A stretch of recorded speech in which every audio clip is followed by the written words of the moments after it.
Assalamu alaikum wa rahmatullahi ta'ala wa barakatuh. Chers élèves de deuxième année collégiale, bonjour. Je suis ravi de vous accompagner durant 3 séances consacrées à l'étude de la reproduction humaine. Et voilà. On commence cette activité par un petit rappel. Là, on a un fraisier qui a produit un autre fraisier par un stolon. C'est un organe de multiplication. Donc, un individu a produit un autre individu. C'est une reproduction asexuée. Par contre, là, on voit qu'il y a deux individus, le mâle et la femelle, la chèvre. Donc, après plusieurs opérations, on aura des petits chevreaux. Donc, on a production de petits individus, mais à partir de deux individus. Donc, la reproduction ici, c'est une reproduction sexuée.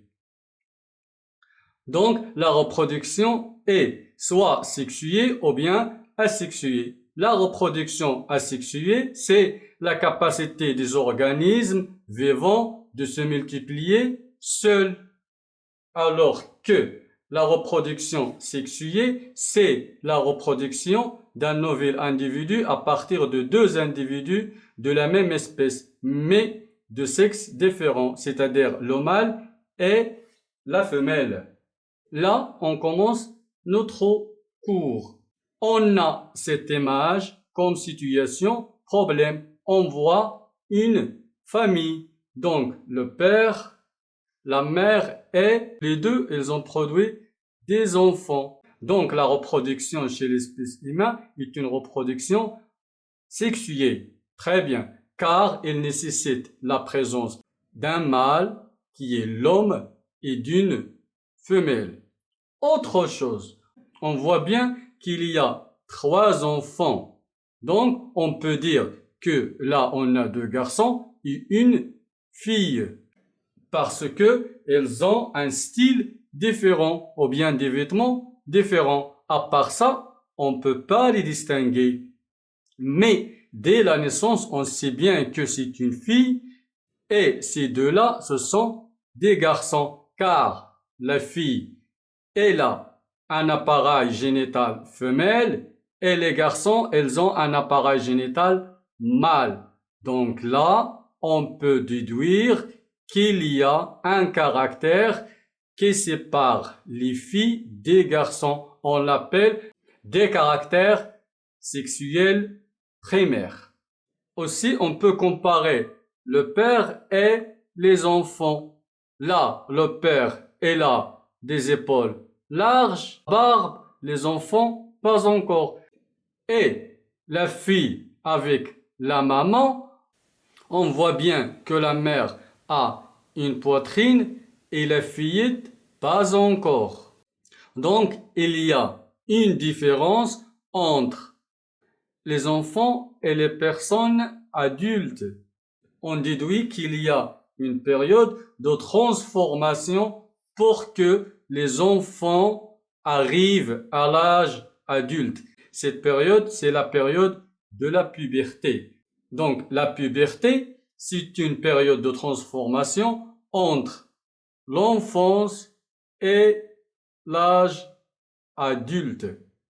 Cette période-là est caractérisée par des caractères sexuels, mais cette fois secondaires. Par exemple, l'apparition des poils.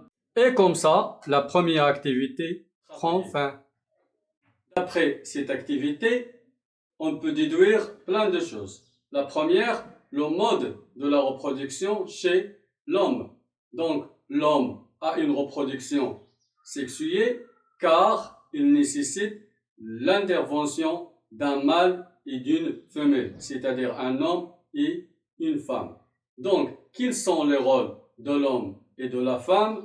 Pour cela, on va répondre à 3 questions essentielles. La première, quels sont les appareils reproducteurs et leurs fonctions? La deuxième, c'est quoi l'activité cyclique chez la femme et comment se fait la fécondation? Et la dernière, quelles sont les étapes de l'accouchement et comment on fait réguler les naissances. Là, on commence le premier chapitre. Le premier chapitre, c'est-à-dire cette séance-là, on va répondre à la première question. Donc, les appareils reproducteurs et leurs fonctions. D'abord, les manifestations de la puberté chez l'homme et la femme. Et on a vu à l'activité que la puberté, c'est une période de transition entre l'enfance et l'adolescence, c'est-à-dire l'âge adulte. Aussi, on a deux types de caractères sexuels, les caractères sexuels primaires et les caractères sexuels secondaires. Les caractères sexuels primaires, donc, apparaissent dès la naissance. Tout simplement, c'est la présence des appareils génitaux ou bien des appareils reproducteurs. Les garçons ont un appareil reproducteur mâle et les filles un appareil reproducteur femelle. Les caractères sexuels secondaires apparaissent à la puberté. Donc, chez le garçon, on trouve développement des muscles, élargissement des épaules, c'est-à-dire que les épaules deviennent plus larges, apparition des poils dans des endroits bien précis, par exemple la barbe. Accélération de croissance, c'est-à-dire à cette période-là, le garçon a une croissance très importante. La mue de la voix, c'est-à-dire la voix, elle devient grave, elle devient plus grave, la voix. Et le dernier caractère remarquable, c'est le premier éjaculation, c'est-à-dire la production du sperme pour la première fois. Chez la fille, on a développement de la poitrine, élargissement du bassin, apparition des poils, accélération de croissance et le dernier signe, c'est l'apparition des règles. Ce sont des pertes du sang. On va les détailler la séance prochaine. Maintenant, on passe à la deuxième activité. Au cours de cette activité, on va découvrir les constituants et le rôle de l'appareil génital mâle. Un schéma latéral de l'appareil génital humain. Ici, on a la testicule. Là, c'est le canal déférent jusqu'à ici. Là, c'est l'urètre. Celle-là, c'est la vésicule séminale. La prostate, le pénis. Là, c'est l'appareil urinaire. Donc, ici, ce conduit, l'urètre, il est commun entre l'appareil urinaire et l'appareil génital. L'un des organes les plus importants est la testicule. Ici, c'est une vue microscopique d'une dissection de la testicule. On voit bien qu'il y a des petits conduits. Ce sont les tubes. Et là, on a un schéma simplifié. On a à l'intérieur des tubes séminifères organisés en lobes. Là, c'est des lobes testiculaires à l'intérieur. Et évidemment, il y a d'autres éléments, essentiellement le canal différent. Là, c'est encore les tubes séminifères, mais à une observation microscopique de grossissement fois 100. Donc là, tout ça, c'est un tube séminifère. Là, c'est la paroi. Là, c'est la lumière. Et on voit bien qu'il y a des éléments à l'intérieur. Alors, ici, on a combien de tubes séminifères? Voilà, on a un, il est complet, 2, 3, 4, 5 et 6. Très bien. Et là, entre les tubes séminifères, on trouve des cellules appelées cellules de Leydig. Ces cellules-là sécrètent des hormones dans la circulation sanguine. Là, une autre observation plus claire avec un microscope à balayage. Donc, on voit bien à l'intérieur qu'il y a des éléments avec des queues. Là, pour découvrir ces éléments-là, on fait une observation microscopique du sperme. Donc là, on voit bien qu'il y a des gamètes mâles. Ce sont des spermatozoïdes. Donc, à l'intérieur des tubes séminifères, il y a production des gamètes mâles. Voilà un spermatozoïde. Il est constitué de 3 parties. La première, c'est celle-là. La première, c'est la tête. La deuxième, le flagelle. Et entre la tête et le flagelle, on a une pièce intermédiaire. Donc là, on peut dire que les testicules produisent les spermatozoïdes. Pour découvrir autre rôle des testicules, on fait des observations cliniques. C'est quoi observation clinique? C'est-à-dire on observe les malades parce que on ne peut pas faire des expériences sur l'être humain. Donc là, on a ablation des testicules, par exemple, suite à un cancer. La conséquence, c'est quoi? La stérilité. La stérilité, c'est-à-dire perte de la capacité de reproduction. Et aussi, on a réduction de caractère sexuel secondaire. Là, on a des expériences sur l'animal. Un rat, par exemple, ou bien un lapin. On fait injection des extraits du testicule à un animal castré. Castré, c'est-à-dire il n'a plus de testicules. Donc, résultat, la stérilité persiste, mais il y a réapparition de caractère sexuel secondaire. De cela, on déduit que ces extraits-là de testicules contrôlent les caractères sexuels secondaires. Donc ces extraits ne sont qu'une hormone appelée la testostérone. C'est une hormone sexuelle mâle. De cette activité, on constate que l'appareil reproducteur mâle est constitué de plusieurs éléments. On trouve la vésicule séminale, la prostate, l'épididyme, le pénis, la testicule, le canal déférent et l'urètre.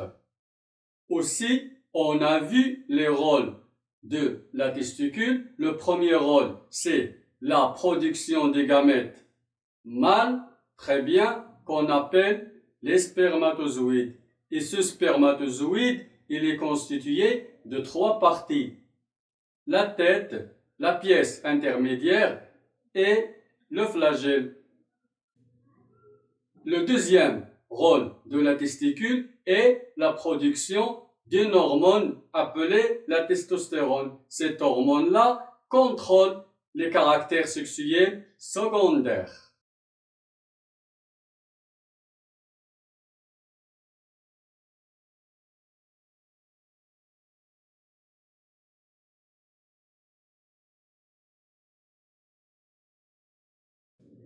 On passe à la troisième activité. Donc, durant cette activité, on va découvrir les constituants et le rôle de l'appareil génital femelle. Cette image, tout simplement, c'est pour prendre une idée de la taille de l'appareil génital par rapport à la taille de la femme. Là, c'est l'appareil génital femelle. Et c'est le vagin. Là, c'est l'utérus. C'est là où sera le bébé. Ici, on a 2 trompes de Fallope, 2 pavillons et 2 ovaires. C'est encore l'appareil génital femelle, mais à une coupe latérale. Là, c'est l'ovaire, la trompe de Fallope. Tout ça, c'est l'utérus, le col de l'utérus, et là, c'est le vagin. On voit bien ici la vessie et le conduit urinaire, il est isolé du conduit génital. C'est pas la même chose que l'homme. Là, c'est encore l'appareil génital femelle mis à une coupe frontale. Voilà le vagin, le col, l'utérus. Là, tout ça, c'est l'utérus avec des muscles et la muqueuse. À l'intérieur, la muqueuse. Les deux trompes de Fallope, les deux pavillons et les deux ovaires. Et pour découvrir le rôle de l'ovaire, on fait des observations microscopiques. Alors là, c'est une observation d'une coupe longitudinale d'un ovaire. On voit bien qu'il y a des éléments ici. 1, 2, 3, il y a plusieurs, surtout à la partie corticale, ici, à la marge. Ces éléments-là, ce sont des follicules. Par exemple, celui-là, c'est un follicule.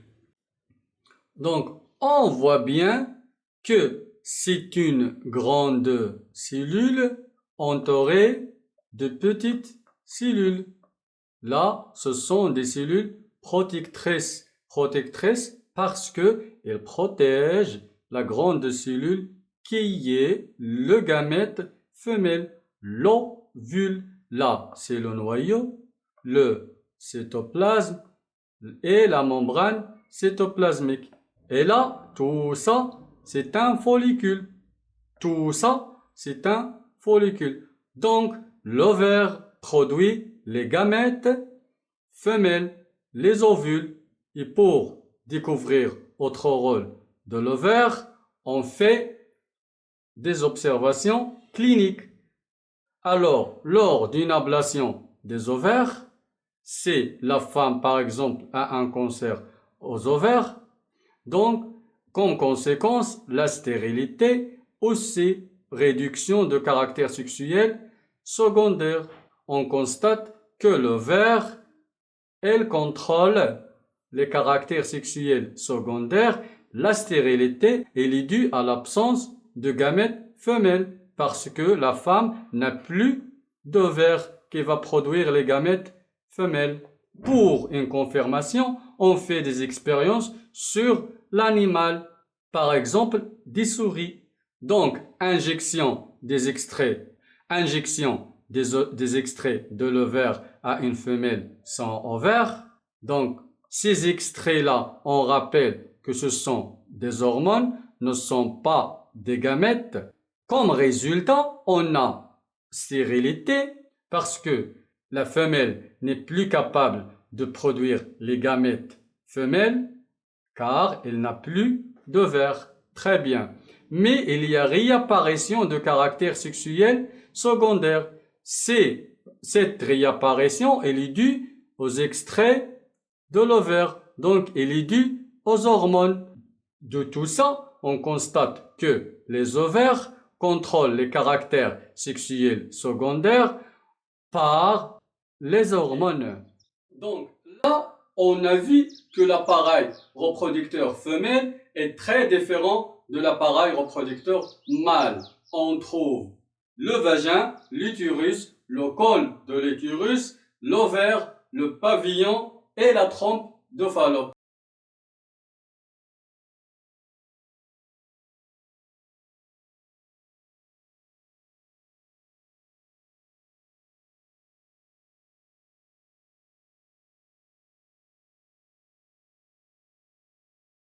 Et l'un des organes les plus essentiels, c'est l'ovaire. Donc, le rôle de l'ovaire, comme on a vu, c'est la production des gamètes femelles, les ovules. Très bien. Une ovule est constituée d'un noyau, un cytoplasme très abondant et une membrane cytoplasmique. Tout simplement, les constituants d'une cellule. En plus de la production des gamètes femelles, l'ovaire produit aussi des hormones.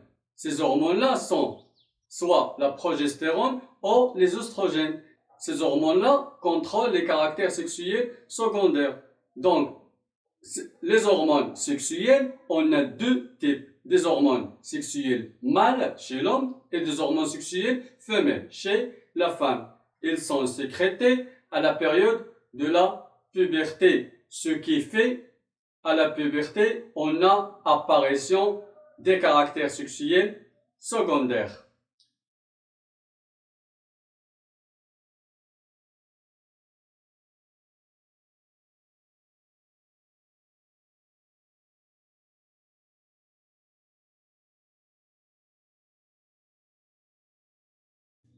Là, on va faire un bilan ensemble. Premièrement, le mode de la reproduction chez l'homme, voilà, sexué car ça nécessite l'intervention d'un homme et d'une femme, d'un mâle et d'une femelle. Le mâle a un appareil reproducteur mâle et la femelle, ou bien la femme, a un appareil reproducteur femelle. C'est quoi le rôle de la testicule chez l'homme? Deux rôles essentiels. Production des gamètes au niveau des tubes séminifères et sécrétion de la testostérone, un hormone sexuelle mâle. L'ovaire, lui, il produit des gamètes femelles, c'est-à-dire l'ovule, et elle sécrète deux types de hormones, les oestrogènes et la progestérone. Et enfin, un petit travail à faire chez vous. La première question, très simple, déterminer le mode de reproduction chez l'homme, c'est-à-dire le mâle et la femelle, avec une justification. La deuxième, quel est le signe remarquable chez la fille et le garçon de la puberté. La troisième, quel est le rôle de la testicule et des ovaires. La quatrième, définit un spermatozoïde et une ovule. La cinquième question, donc là, vous devez faire une petite recherche. Quelle est la différence entre les spermatozoïdes et les ovules? Et comme ça, on termine la première séance. À la prochaine.